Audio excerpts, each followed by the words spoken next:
Sure. I don't know how to figure that out. Let's see. Hi, everybody. Thank you for joining us on the Chai Tea Tai Chi web show. I am Dane Dormio. I am here with my good buddy, Andrew Brown, and I am really excited to be having and sharing a conversation tonight with another really good buddy of mine, Christian Allbert, Taoist Heyoka, who has trained for over 30 years with master teachers in Taoist shamanic traditions and martial arts, and accumulated certifications as a nutritionist, herbalist, yoga teacher, qigong teacher, bodyworker, and energy healer. And he's also a musician, recording artist, and published poet, as well as a friend of the toad, which I think we might be hearing about tonight. So, looking forward to hearing all about your path and your purpose here on the planet. Christian, thanks for being here. Oh, thank you, brother. Thanks for having me, Dane and Andrew. Really appreciate being here. I'm going to share whatever I know and see how this goes for the next 45 to an hour. And by the way, I'm on my cell phone. I got to wear my glasses because everything is just 1 inch square, so I can't really see. Well, it's okay because we can see you just fine. Okay, great. And by the way, my friend, I've got in this magical cup hot chai rishi chaga tea. Yum, yum. Rishi chaga, nice. So appropriate. Chai tea to go with our Tai Chi, just the That's way right. we love it. So where'd you like me to start, my friend? So actually, start with your origin story. How did you get born into the world and transformed into the superhero you are? Wow. The long version, medium, or short? We can. Well, I just got to figure out where in time. I'm turning 60 next month. Whoa! So there's quite a few years of my adventure. And okay, I'll just briefly go over some stuff what led me to this place. Let's see. Well, where I was born. Well, I was the youngest of three, and from that, I had an older brother, and anybody that had older brothers know that they can be a bully, a pain in the ass, right? And so I had a 2-year-old brother, who was doing his thing on me for years. And one day I said, fuck this, I'm going to learn how to kick his ass. So I went into martial arts at a very young age. I started doing Kempo karate with Tracy Kempo, and started doing the screamas, the sticks, and fighting and all that stuff, and did that for about a year. And I tried it out on him, and he still kicked my ass. So from there on, and also you had to sign a year contract back in those days, or they come after you. So after I left Tracy's, I was searching for the right teacher. And I would come into the office, and most of them were Korean, Asian. And I said, show me something. What do you got? What's the school? What's the class about? What's the school about? I got a little bit behind me. And all I got was my ass kicked by those guys, just laughing at me, white boy, like, you not tough, are you? And I said, fuck this. Where's somebody that's got some heart, got some soul, and got the real, martial arts? And I finally met a man who I ended up studying with for a little over 3 years, 6 days a week, 3 hours a night. Mike Patterson, Xingyi master, a lineage holder. And I learned the Bagua. I learned push hands. I learned a lot of different skills in that type of art. And what I really wanted to know was empty force. Because when I went and met him, I said, show me what you got. And he said, stand up, get in a stance. And I rooted in. He went across the desk with his hand and just lightly touched me, and I flew across the room, and I said, where do I sign? He says, there's no signing. It's just month to month. I'm like, really? It's even better. And that's what got me to come into that arena, was that kind of martial arts. So I stayed with him for a little over 3 years, and I was just touching on empty force. And then I had some major life changes that happened where I ended up dropping out, which I wish I didn't, but at the time there was no way around it. I had to. And I didn't continue my martial arts only till years later. And I started studying with a disciple of Wu Wei and the Bak Fu Pai system. And I started Do you learning. mean Dubai? Yeah, Du Wei, the Bak Fu Pai system, and learning coconut palm training. Because what they say is that it takes 8 pounds to break a coconut shell, represents the skull of a human skull. And it takes 6 pounds to break a skull. So if you could break a coconut, you could break a skull. And in my early years, I did a lot of fighting. I broke both my wrists in fights, had cast on. These are weak. So I had to learn how to do palm, splashing hands. I had to learn how to do palm stuff. So coconut palm training was where I was going with that kind of art, was major, just major fighting where you didn't have to punch a few times. Just one time, it's done. It's like a sledgehammer when it hits, break stuff. So to digress, go back to Mike Patterson, being with him, he didn't speak much, and he was a white guy, and he didn't really explain much. He just says, do this. And I stood here, and I ended up staying up here for 45 minutes. And I'm like, what the fuck am I doing? I'm 20, 21 years old, and I just want to kick ass. I have all this testosterone. I just want to fight, right? I'm angry. My brother got me angry. I want to kick his ass, right? He didn't say it. He didn't say it. And I'm doing all these things. I'm doing 300 push-ups, 300 sit-ups, the splits. I go sparring, 3-minute bouts, full contact with nothing on.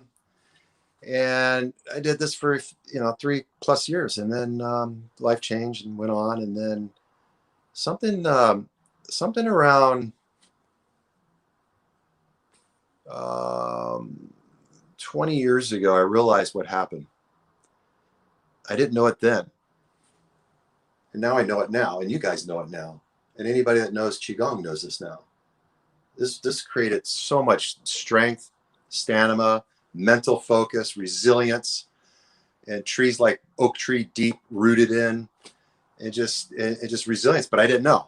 He didn't tell me. And it was about 14 years ago. I went to Bali, and I went on a teacher training for yoga. I didn't give a crap about doing yoga. I just wanted to go with this group, and I knew it was my chance, once in a lifetime, this huge group I wanted to go with. So I went for a whole month, paid $2,000 extra, got the certificate. Wow. But I realized what it did for me.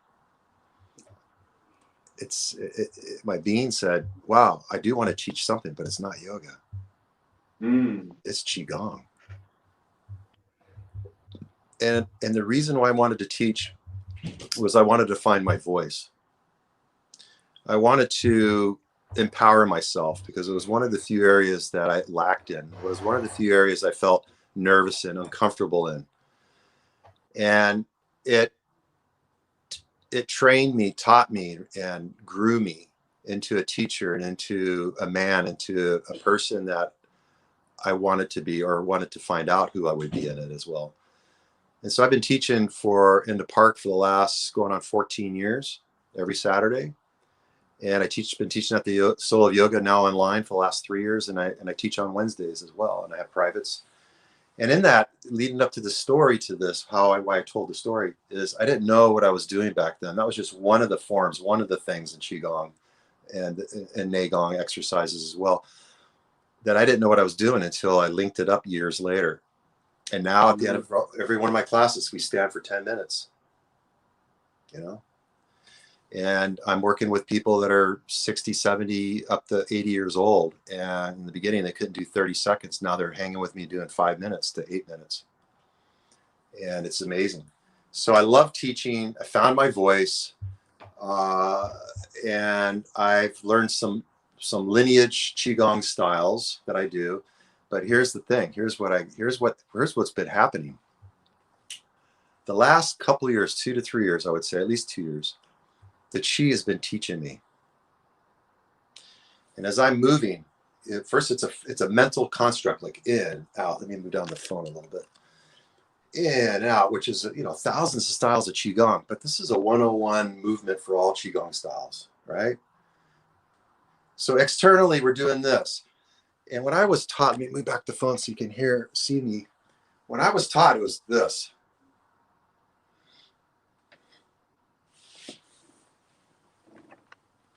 And then as I grew in this, first it was this. I'm going to do this a few times. Just feel into that and see it. And then it went into this.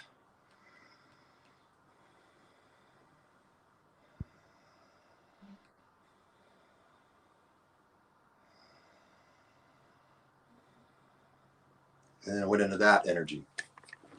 And so the chi has been teaching me, it's not just an external thing, it's an internal thing.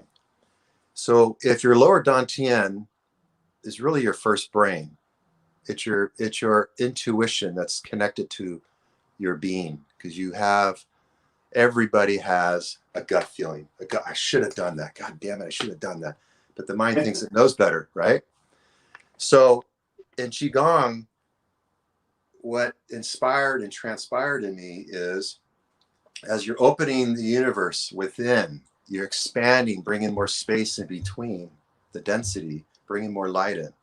As you exhale, you're condensing, contracting, purifying, cleansing, known or unknown things. It's just the intent, the attention, no tension, and allowing it to just wash away, undulating like seaweed through the lower dantian. It's a purifying act. And so I teach this in my classes because it's really just an amazing discovery in my own self. I never heard any other teacher talk about it. And for me, it's just been a life changer for me. It's been a game changer for Qigong. And I teach all my students this basic movement first. And there's a few other ones after that. And then once you get grounded in foundation, rooted in like oak tree, then you open and expand and undulate from the unmanifested to the manifested, creating this magnetism, creating this gelatinous energy. And then you get to play with this chi ball and start to do, basic medical Qigong healing if you want to do that for people or your animals, for yourself. And so for me, this whole journey, the last 40 years doing martial arts, want to kick my brother's ass, to learning with a couple, good masters out there, and to finally come around where I don't want to kick ass. I don't want to fight. I don't even want to do yang style forms anymore. I teach in such a gentle, easy way where it's more internally directed to your being, to your sensations, to your feelings, to your beingness state. And it's a deepening. It's a deepening of your being. It's a settling of your spirit into your being. And that's the type of Qigong I've been teaching. So it's kind of an accumulation now of all the teachings I've done from other teachers. It's an accumulation of that. And every class is pretty much unique and different. Depends on the chi field, who's coming in, what I'm feeling. So sometimes I'll teach a lineage, and sometimes I'll just teach whatever's coming through the flow, the wuji of it all, the void. So Well, that's a pretty cool story, man. Definitely. The only thing you can teach is your own style. So all the accumulated knowledge you have that's what you can teach. Because no matter how good you were at copying your teacher, you're not your teacher. You're yourself. Absolutely. Thank you for that. Yeah. So I discovered that on my own. It wasn't any book or any teacher ever explaining that to me. It was a self-discovery. And so in my Qigong classes, I teach the form, and then after so many times they come, depends on where they're at in their journey with me, I empower them. And there's a way I empower them to find their own chi, their own knowing, get out of the mental form. First get this down, and then close your eyes and start to feel the sensations. What's happening? What's alive in you now? What are you noticing? So that's a self-directed, internalized journey within your own internal terrain, because we're so external all the time. So this is a way to drop in to understand on a bigger knowing rather than a mind knowing what's going on.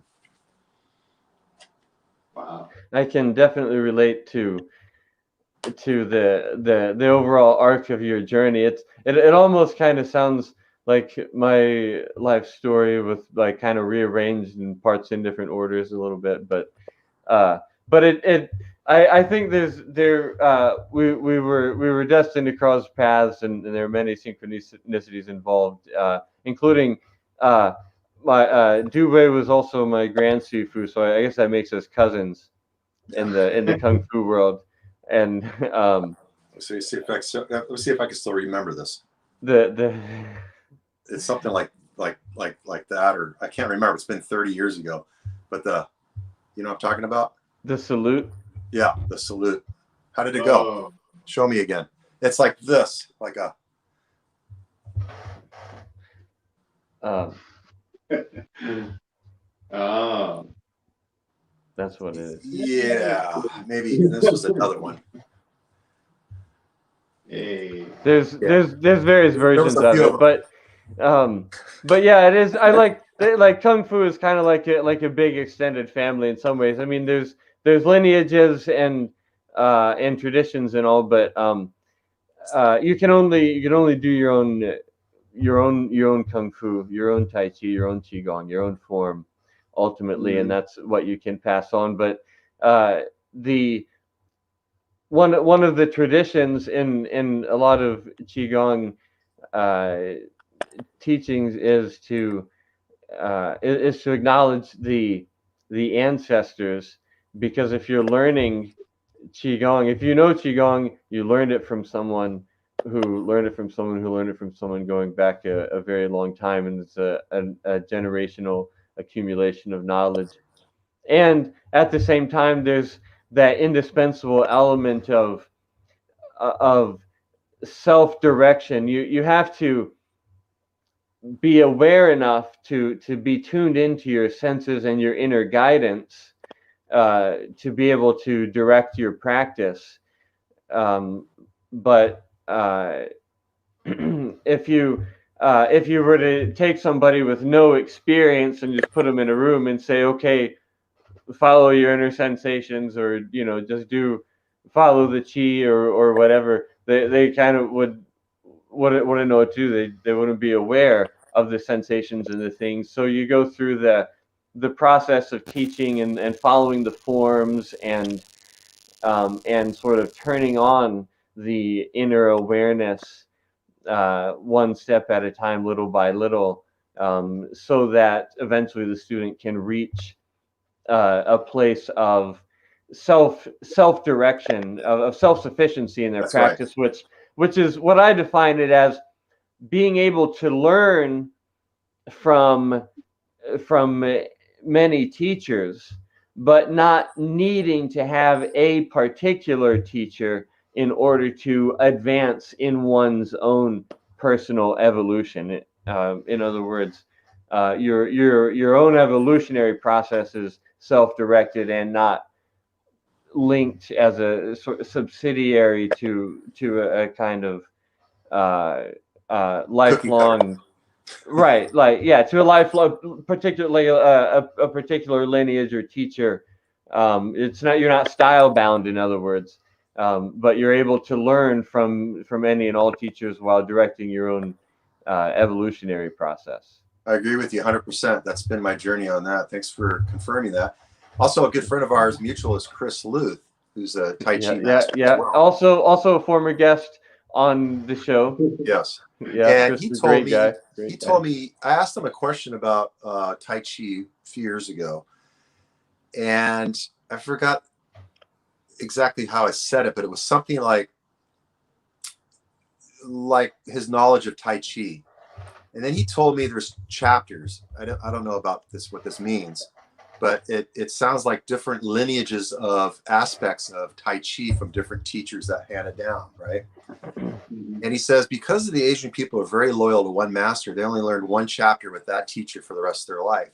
Him being a white guy and more free bird, more open, he learned from several different Tai Chi masters. So he's one of the few lineage holders of the most chapters on the planet at this time. Yeah. He's a badass. Yeah, totally. I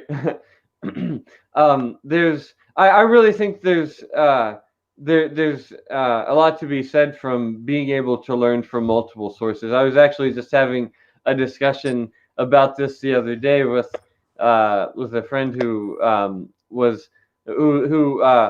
has has been a part of her whole experience of Tai Chi, Qigong, internal martial arts, Taoist practices, has been with one particular organization for many years, and she hasn't had any experience outside that.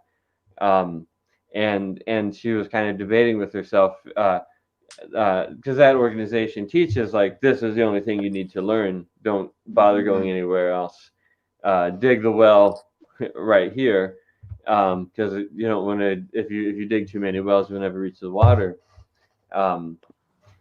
But there's also an immense amount of power in being able to synthesize multiple perspectives and teachings from multiple sources. As Bruce Lee said, absorb what is useful, discard what's useless, and make it uniquely your own. And there's also there's kind of two sort of schools of thought about this that have been that have come into mainstream consciousness largely through two books, The Tipping Point by Malcolm Gladwell and The 4-Hour Workweek by Tim Ferriss. And the main idea of The Tipping Point is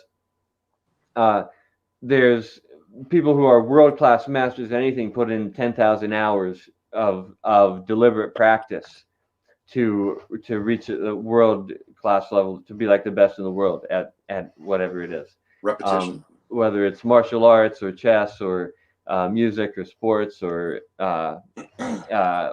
anything. And the main idea of the 4-hour work week is you can put in you can apply the Pareto principle, 80-20 rule, put in like a few hundred hours and be better than 80% of the people in the world, and be in like the top 20th, or you can put in like maybe 1,000 hours and be in the top 10th percentile, so and you can get pretty good at many things in the time it would take to become a virtuoso at one thing, and by synthesizing those different abilities you can create unique contributions. So the whole idea of self-sufficiency in martial arts, in mind body, on one's own mind body mastery journey, as I think of it, is also a principle that we share in common. As in when I'm teaching somebody, that's always the aim, is to get them as near and direct to self-sufficiency in their own practice as possible, rather than to make them dependent on anything or anyone, including myself. I agree with you 100%. That's how I roll, brother. Yeah. I have one of my top students. She's been with me for 3 years. And this past month, she's finally got it. She finally just dropped into that sweet space, and she's on her own. She's doing it now, which is awesome. And it's just a beautiful thing to see your kids, children, or students, or whatever you want to say, just people that's been close, that you've worked with, and they finally drop in and they tap in and they get it. And it's like they're flying out of the bird's nest now. It's awesome. Yeah. And then plus when she shows up, she holds the field with me. So we hold a unified field of this consciousness, and it anchors in so much better. And people are in it and they're getting it, even if they don't know it. It's developing. It's a transmission, right? Right, exactly. Yeah. It's a morphogenetic field in the unified field. Yeah. The more independent, self-sufficient someone becomes, the more they're able to read, adapt to, and contribute to the existing group energy field.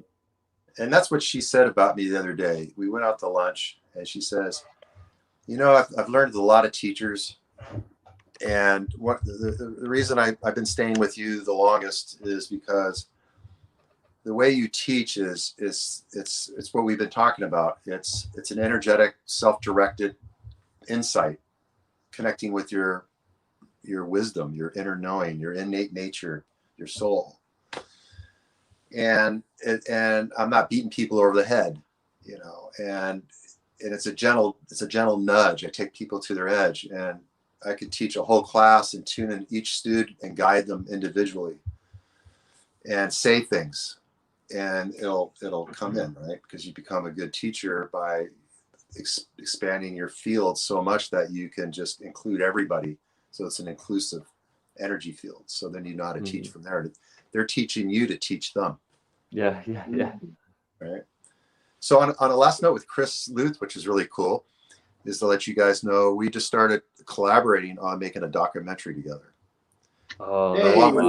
Along with Lindsay Ward, you know, a world-class indie filmmaker. He lives here in San Diego. And we've been collaborating. We're putting together a trailer right now to raise funds and then make the movie. And the whole movie is based on Tai Chi and Qigong masters. Oh wow, that's amazing. I'm wow, you heard it here, folks. You heard it here. Yeah, it's been an inspiration of mine for quite a few years. And I approached Chris one day and I said, "What do you think of this idea?" And he's like, "Well, you know, it sounds good, but I don't know how we're going to raise the money." And I'm like, "Well, leave that to me. I just want to know if you're in." And then I approached Lindsay, and he loved the idea, and he loves us both because, you know, we all lived together at one time. And he wants to take the project on, so he's going to help us out to get the trailer together first, and then raise the capital to have the money to be able to pay him to create the video. So I don't know how long it's going to take. The COVID thing's a little bit of a stamper right now because of travel. We can't really travel around to China right now. You know, there's other masters, other parts of the world as well, and Chris is connected. So is Lindsay. So we're gonna get a hold of these guys and hopefully be able to travel and meet with them and do an interview and go from there. That's I wish you great luck. Thanks, like you said, it's gonna be tough just to travel. I was just talking to my at work about traveling to Europe, and he's like, "No, that's not happening. Everything's been shut down. We're not doing it." So I wish you luck, and you may have to do a lot of interviews online to get all these. Yeah, it might be. Yeah, that's the thing. It's better in person. The sound quality is better.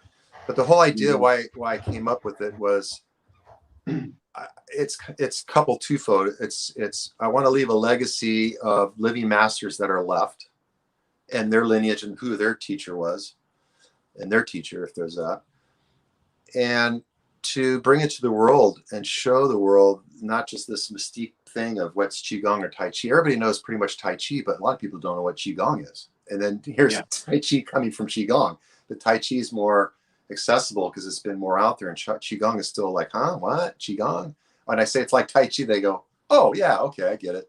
Yeah. I want to demystify that a little bit more and bring the two together and have that explained to the world, kind of like what Bruce Lee did when he brought martial arts, open it up. So it's kind of like bringing the masters there and having it noted in film that this particular art of what it is, what it does, and the benefits, and why would someone do this, and then who these teachers, these masters, and what are they doing in the world besides teaching? I mean, who are they in the world and how they're contributing besides just teaching? There's another aspect to it, a spiritual aspect, and that's what I want to bring in. All right. So speaking I would love to help you with referrals. Pardon me, I didn't hear that. Oh, I'd love to help you and give you a few referrals later, so we can talk about that for sure. Thanks, Andrew. Yeah, that's a super inspiring project, and I'm glad you are announcing it here. And speaking of the spiritual aspects, I wanted to hear about the shamanic traditions that you've studied, been trained in, and the kind of shamanic practices that you do. I'd love to. So as you see, this is not a toad. This one's a frog. This is the Kambo. This one is applied on the skin superficially, and it's not psychotropic. Is Kambo from a frog as opposed to a toad? Yes. Okay. So thank you. I'm going to talk about two because I'm wearing the frog tonight. I usually wear a toad shirt, but they need to be washed. So the frog is done superficially. I don't know if you can see that, the spots. Yeah. Yeah.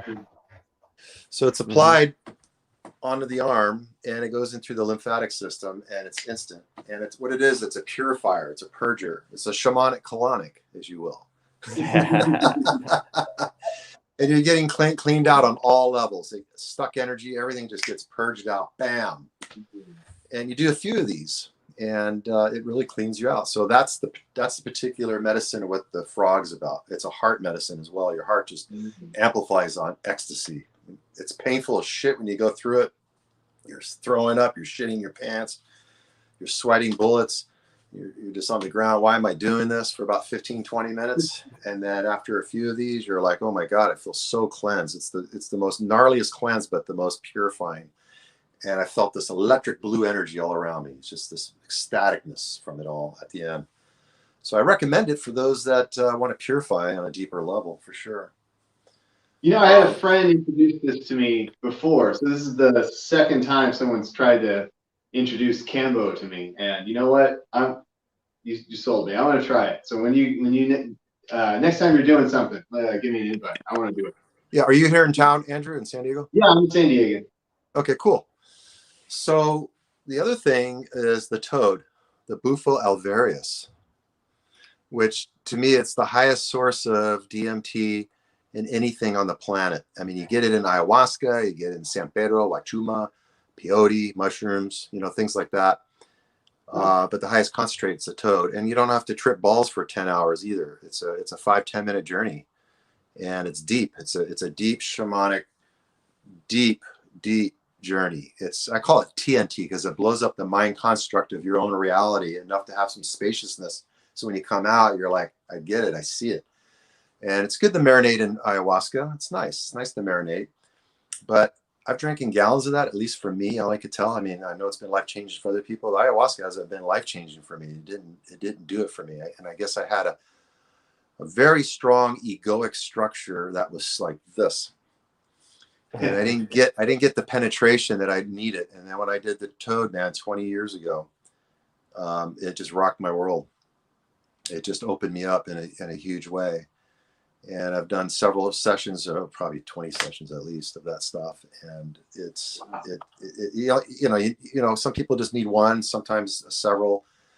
Depends on where you're at in your journey. And some people do it once a year, some people do it once a month, and then they're good, they're done. It's like, I got it. And then once you have the opening, like all these medicines are not like the teacher, not you're going to follow and be dependent on. It's not about that. I haven't actually done a full dose in 5 years, right? Because I didn't feel called to do it because I feel complete at this time.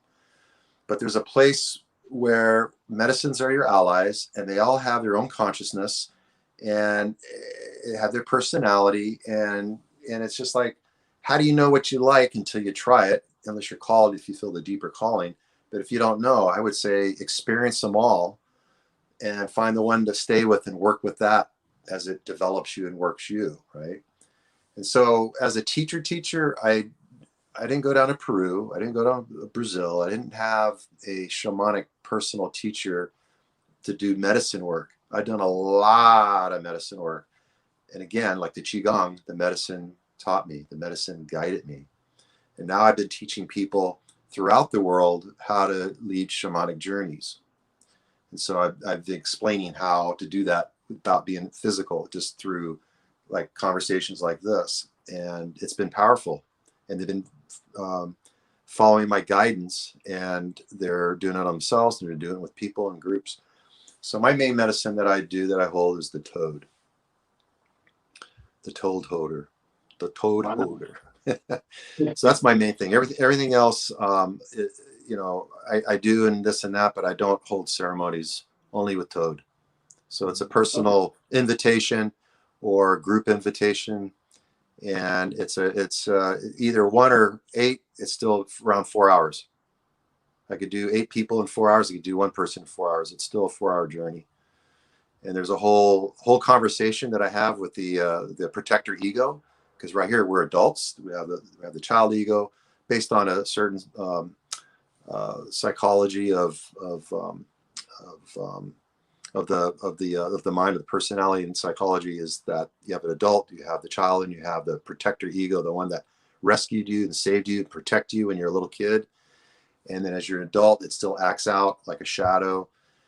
So I talked to that one for about 20-30 minutes in a certain way where the defenses come down and everybody feels safe, because I create such a safe container where you feel so safe and loved and supported, and everybody's in agreement that you can journey. Because what happens is the ego comes up and it's like, I don't want to cry, I don't want to puke, I don't want to this, I'm going to be embarrassed, I have shame, and all that goes out the door when you're doing this work, because it has to be safe. And then when you have a safety, you can let go more, and when you let go, the medicine can do the work. If you have a strong egoic structure, you can put the brakes on, and you won't go through the veil. And most people don't go through the veil the first time because of the egoic structure. But after the first time, you realize, wow, that wasn't a big deal. Wow, I want to get my money's worth. Wow, I didn't get my experience. And then the ego rests even deeper.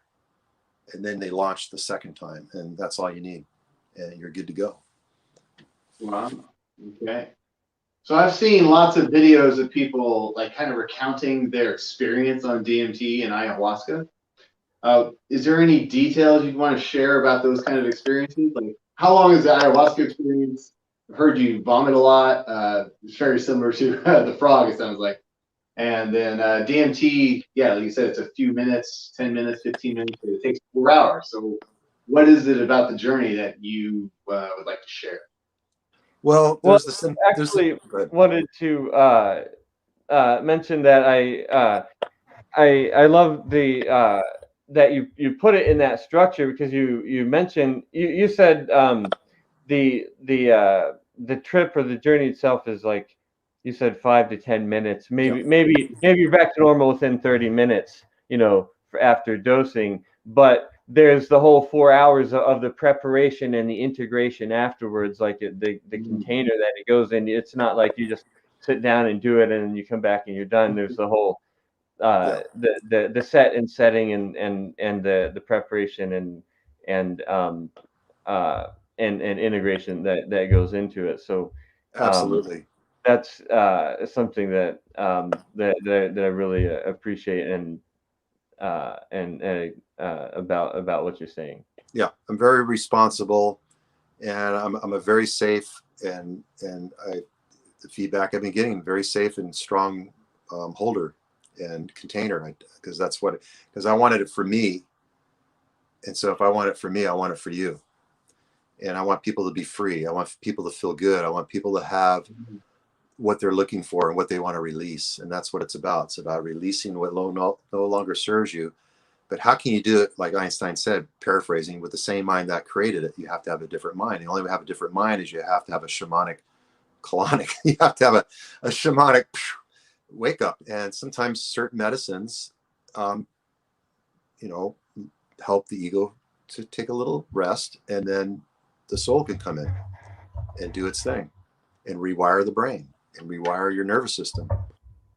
So it's about using these allies for your benefit to get to the place where you can cultivate from their embodiment practices, such as qigong, such as barefooted, such as hugs, such as certain things to keep the anatomy, the physiology, the biology, everything flowing and going, right? And open and dance and singing and just whatever it is in this humanness that we need to keep the flows open, or it just stagnates and putrefies. So we always have to do some type of movement and cleansing and purifying. And so things like Kambo purifies the whole anatomy in such a huge way. Bam, right? Everything just gets purified. And the Bufo purifies the mind, purifies the heart. And your being just comes in more. It's like most people are hovering out of their body, kind of in and out of their body. They're not really present. It's not safe. I don't know. It happens throughout the day, moments, even just for a second or two, blip, blip. But to be able to have that light, that energy, because if you're not in your own energy, you're in someone else's energy, or you're somewhere else. So you're not really running on a full tank of chi, of energy, consciousness. And so these practices that I do, and I support and guide many of my clients and students through either qigong or through medicine work. It's to hold the space for them and celebrate them when they come through, and I see them, and they come through and they see themselves and they're free. And then for them to keep cultivating that. It's not about keep doing the medicines. The medicines is just the door opener to see what's possible. What's the realm of your reality beyond, besides this little box? To break through the box, to see this possibility of this space of consciousness that we all are, we all have, and to be able to anchor it in, embody it, and walk it in this physiology, this whole body, right? So yeah. Wow. Exciting. I want to So ask. what you doing- I want go to ahead. ask also about working with the Bufo toad medicine. The principal component in that is 5-MeO DMT. Yeah, there's several different DMTs in there. There's the bufotine, which is the main one to me. And they have different profiles of DMT in that one. It's not a synthetic, and that one most people purge on because it's just the nature of that. It's the bufotine and the other aspects that are in the toad that makes one purge more than the synthetic DMT. So the synthetic DMT only has so much of a profile, and to me, the Bufo has much wider range of DMTs in it. It's you have to have 3 times the amount, so it's expensive, but it's cleaner. The journey feels like this round, curvy, flowy, seaweed journey, and when I've done the contrast of DMT, which takes you there too, it's more jaggedy, edgy, kind of, because it's synthetic made in the consciousness. So I don't like using that one. Mm.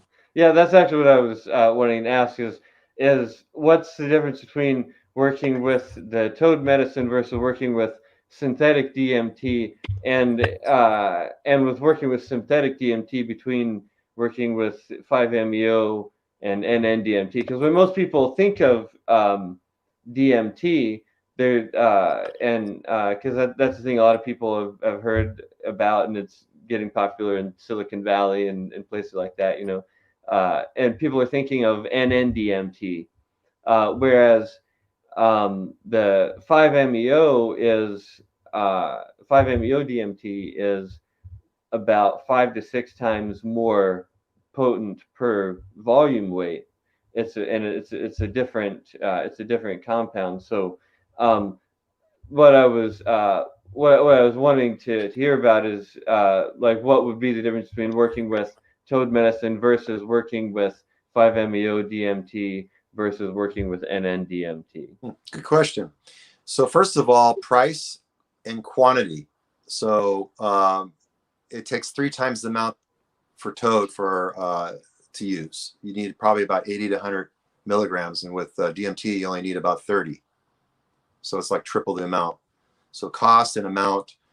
And the other thing with NN, it can take you through, but it doesn't for some people. What NN does, it's more of the like Star Trek. It's more of the fractal colors, more of the woohoo. It's more of that, kind of like the party on the 4th of July with the fireworks. So it's a very colorful place to be, which is cool. But I just and also the nice jaggedy fractal patterns, like you were saying. Yeah. So I just like the toad because it takes you there, and it's round and it's organic. The other stuff, synthetic, jaggedy, and the 5-MeO takes you there. The NN can take you there. You have to probably do a lot more on that one, but it's more fireworky, more colorful. Interesting. So working with the natural substance is more of an organic feeling kind of experience. Absolutely, yeah. If you've done the 5-MeO and then did toad, you can track the sensations, you can track the consciousness. You'll know what I'm talking about. Yeah. Well, actually, I'm looking forward to having that experience with you at some point in the future as well, because I have worked quite a bit with NN-DMT and a little bit with 5-MeO, and I actually have a really interesting story about about that. But I would be called to experience that.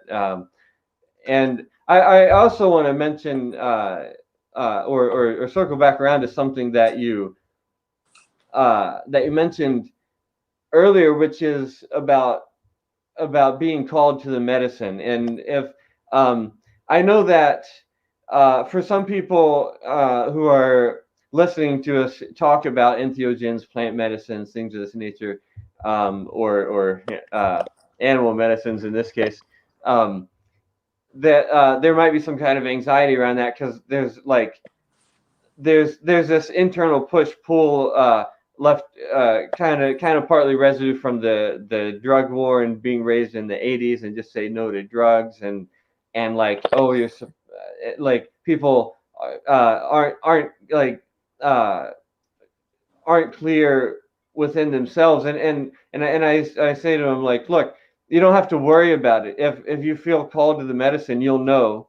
It'll call you. It'll let you know. Like, it'll come up and tap you on the shoulder, get your attention, whenever, say, hey, and you'll know. Whereas if you're feeling resistant or hesitant, or like, it's if it's not something you want to do, then don't do it. That's all. If you feel like pressured, or it's some kind of external obligation or something, that's not the right place to be coming from. It wouldn't do you good anyway to come from that place. So if it calls to you, then it'll find its way to you. And if not, don't worry about it. It's not something that that you have to do. It's something that you know, if and when the time is right. And it may or may not be in this lifetime. There's many tools to work with. And I would say that's how I roll. And I would add to that, to open up the door a little more for them to feel a little more comfortable. And I say pretty much what you say. And I say that in my, especially when they're signed up, they're ready to do it, and they're like thinking about not doing it, or they're nervous or scared. And I just say that's the structure of the ego, is to self-preservation, is to protect you. And you have an anxiety, you have a fear, and it's the unknown. And the ego wants to know everything, has to know every little freaking detail about everything to feel safe. Has to know when, what time, how, where, who, where are we going? So then you can rest, and relax. But what if you're just in the mystery of, I don't know, the unknown, and really rest in there and just show up and just be? I mean, what would that be like? So yes, the egoic structure for most people is in fear, because it's the fear of the unknown, needing to know to feel safe. Yeah. And then once they go through it, most people end up laughing, because they realize the cosmic joke. They realize how ridiculous the ego was. They can see, you'll be able to see the ego structure, how strong it is. And it's not even you, it's an implant. It's hardwired. Yeah, it's taught to you. Your parents force it on you, and the society forces on you. Everyone tells you who you are and what you are. Yeah. And so this deconstructs that reality on its own. And you have enough. Here's the ego. Here's your mind. Here's your thoughts. Here's your values. Here's all the story. Here's the narrative. And it breaks it up, where you have the cement out of the way, and you have enough where you can see yourself, where you can really feel and see. And the gap starts to close over time a little bit, but not all the way. And that's when you do the practices. That's when you do meditation. That's when you do your qigong. That's when you do barefoot. That's when you do things to sing, to move, to dance, to get into the flow of the Tao, the way, and not try to freaking go against the flow of the Tao. So you want to be in the Tao, in the now of the flow. And how you do that? Everybody has their own frequency. Everybody has their own flow. And yet the Tao's there wherever you are, as long as you can drop in and not have this freaking idea of how it's supposed to be or look. Or, we don't judge a tree how it's freaking growing. We don't judge the bird how it's flying, but we judge ourselves. We judge each other.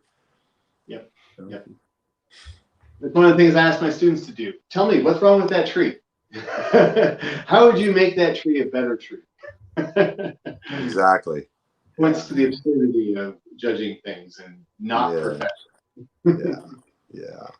So, Christian, I want to make sure to ask, Yeah, we can find it. what's a good way for people who want to connect with you, learn more from you, about you, get in touch? Yeah, What's a good way for absolutely. people to do that? I don't know if Dane put it on the site, but I'll just verbally say it. You can go to soul, SOUL, hyphen, it's a dash, reintegration.com. Soul hyphen reintegration. And my Qigong one is Universal Qigong with CHIGONG. Universal Qigong. And the soul reintegration came I to did me. put both of those in Okay, the great. description for this video, by the way, so whoever's watching it, you'll Well, see I just like to those do the plug around in those. the description. Okay, thank Sure. you, Dane. The soul reintegration came to me, comes in, right? Inspiration. And I didn't even know what it was. I had to go look it up in the dictionary, but the words came to me. And I went, wow, this is perfect. And when I looked it up in the dictionary, what it meant, and they gave an example, is if is a man going to war, does his killing, comes back just in shock, a war guy, he's out of his body. And so he's got to see a psychiatrist, he's got to do this, he's got to do hypnotherapy, whatever it takes to align himself back in, align and bring himself back in rather than being out. So in so many words, I'm paraphrasing what that meant. And I said, so perfect, because there's so many people out of their body. So many people have been traumatized and they're challenged in life and they're stuck.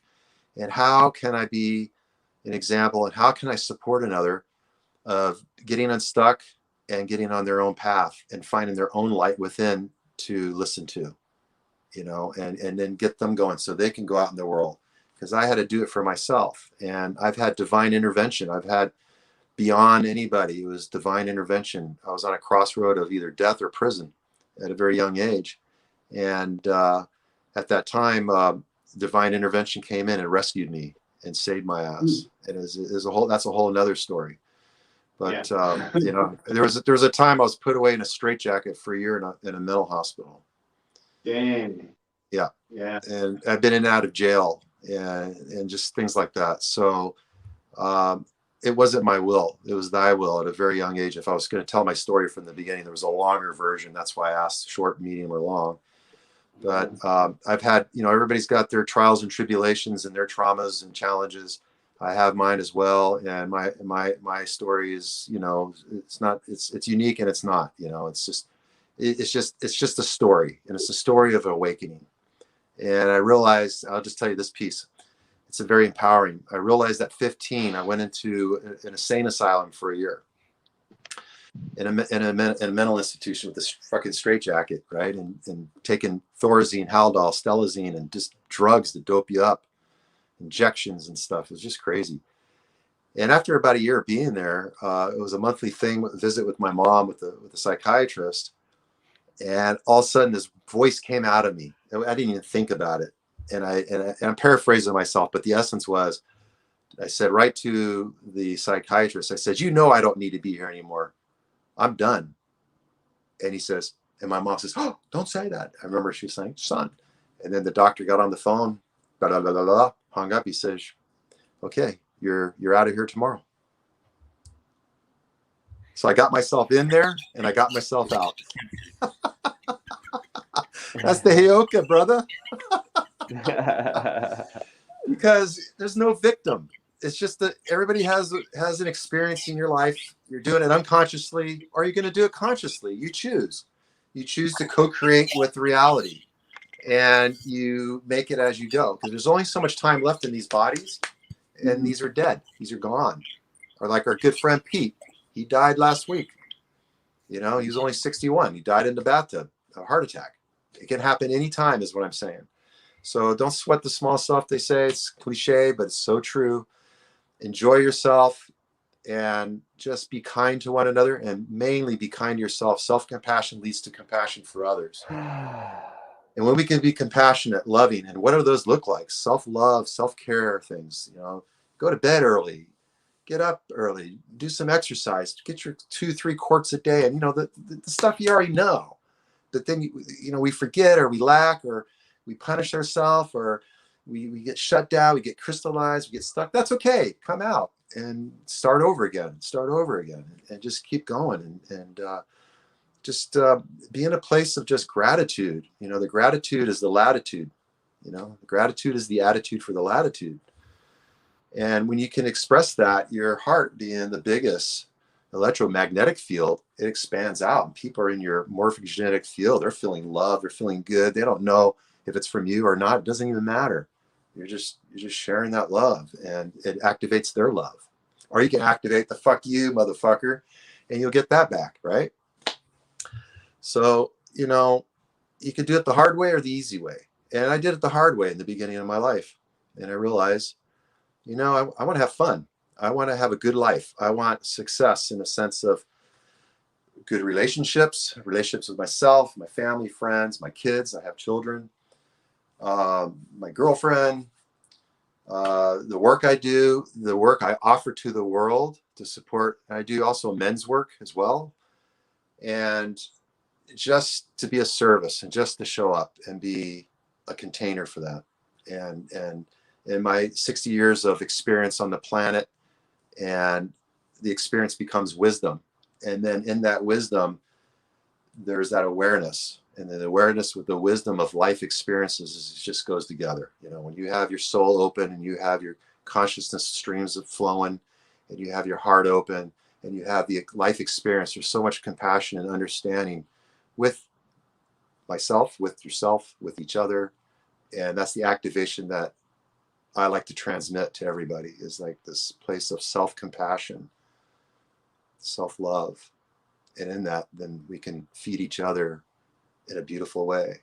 This whole feeding of one another, without taking, without scamming, without being the victim or the poor me. And it comes full. We come full to each other, fullness, full spectrum man, full spectrum woman. And that's what I just want to leave with you guys. It's just this full spectrum life. We only have one life, and you're living it every day until you don't. And I'd say every day is Groundhog Day. You get to do it over. It's another night. It's another night, another sleep, another wake up, another night, another sleep, another wake up. What do you choose to do with it? Piss it away, or share it, or self-development so much, right? You just bring it into the world, and give that love, and express it, and help one another. When your cup is full, you can run it over and give. But if your cup's not full, it's really hard to give. It's really hard to share that. So I just want to leave with you guys with that. Aho, brother. Oh, much love to you guys. Thank you for having me. Yeah. Thank you for being here as well. I know there's a lot more stuff we can talk about, and I'll be looking forward to future conversations. So I'll just say, we'll just say to be continued for now. And in the interest of keeping this bite size, we'll wrap it up here. Yes. But thanks for being here, Christian. Thank you, absolutely, everyone, for watching. Shout out to Stephen Watson. I saw you commented on Facebook. Good to see you, Stephen. Hope you enjoyed. And thanks for being here. Also, Andrew, good work. And I look forward to seeing everyone next time. All right. Peace out. Bye.